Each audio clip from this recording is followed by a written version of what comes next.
When following any tutorial, check the lesson on the Visual Components Academy, and if the Download Files option appears, you can download the example files.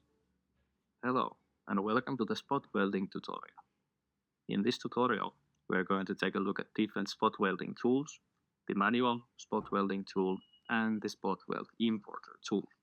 In this example layout, we have a simple configuration of a robot that has an end-of-arm tool, and the end-of-arm tool is mounted with a moving piston that the robot controls as an external axis. We also have a simple workpiece there in the middle of the cell that is mounted on a fixture that has some clamps holding the workpiece together. To program the robot, we're going to go to the Program tab. We're going to click on the robot so we can change the base and tool configuration. In this layout, we already have the correct tool set up, so we have spot TCP that is now at the tip of the welding gun. We also have the external axis so we can move the piston or open and close it if necessary. To create spot welds for the workpiece, we're going to use the spot configuration on the hover panel, and we're going to first select the manual spot weld tool. When we click on the tool, it allows us to select a position from the workpiece, where we with just one click can select the position for the spot weld. Then we can see the left hand side in the program editor, everything about the spot weld, and on the right hand side all the details within that spot weld that we can modify and configure. When we move into the spot weld, we can see that the approach motion seems to be quite correct, but it's not going further enough, and if we enable our collision detection, we could see if there is any possible collision between the actual torch geometry or the robot and the workpiece. We can see this by moving the arm further away. The actual contact tips are not included in this collision detection because they will anyways contact with the workpiece. We're going to go to the Path Setup window. To open the tool, we can apply a value inside the aux stat, so we can put -100. So then when we open and close the tool, we can get the suitable behavior out of the welding gun. Then, if we would like, we can also modify the angles for the tool, so we can twist the tool further away or in different angle if necessary, or flip the tool orientation. We can also apply various offsets on the position if necessary to perform the correct location. In the Path tab, we can set the via points for our spot weld, so we can increase the length of the via points, so we can get the approach and departure motion correct also for the welding gun. And in this case, we can easily approach and depart from this position. Last step would be to set the welding parameters correct, and these are always custom depending on the actual installation and the application in this robot cell. In this case, we could set the suitable closing speed, process time, and plate thickness so we can provide the correct parameters for the actual robot.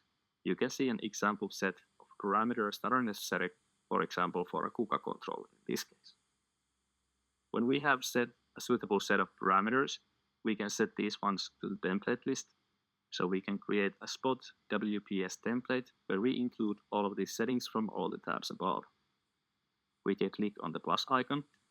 That will help us to save this template, and when we have saved this template, it will be automatically in use also all around the other workpiece. So in this case, we could come to the other side, and we could, for example, select a new manual spot weld on this side. That will create the exact same path with the same options that we previously did, and now also with the correct approach motion. And this is how you do a simple manual spot weld.